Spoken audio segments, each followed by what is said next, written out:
forever chemicals. They can be in our water, our food, even our bodies at this point. But what are they really doing to us? Earlier, I chatted with Dr. Ali to get a closer look at the hidden risk and what it could mean for kids' bone health.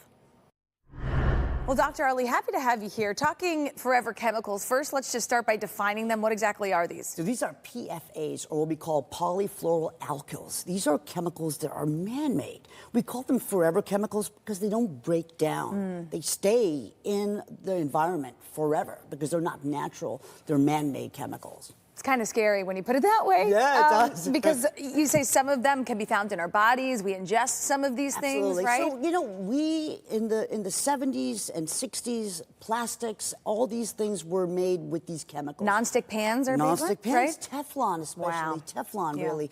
But we're now noticing it in all kinds of areas, plastics, cookware, you know, even the raincoats we wear. So actually, the Department of Health in Connecticut, actually starting in July, you're going to start seeing labels now, or at least, you know, information saying which items have PFAS. Okay. So raincoats, toys, everything. So especially, you know, from other countries, be a little bit more careful.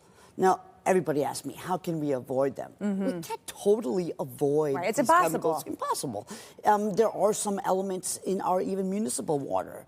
So what people are trying to do now is to try to limit their exposure. We don't know what's the healthy exposure quite yet. Right. We're still studying all that. Especially for children, I want to stress that there was a new study that came out just last month about how this can affect bone health in children. So especially the long bones, as children, the long bones are not only lengthening, but they're also thickening. So that's called bone density. So they noticed that people who were more exposed to these kind of PFA chemicals had a slightly higher risk. It's not causal yet, but there's a slight correlation of a potential risk of fractures, especially as you're a teenager developing. So weakening of the bones. Weakening of the bones, because, you know, the Endocrine Society, the National Endocrine Society says that, you know, these chemicals interfere with the hormonal, you know, aspects of bone development, especially in children.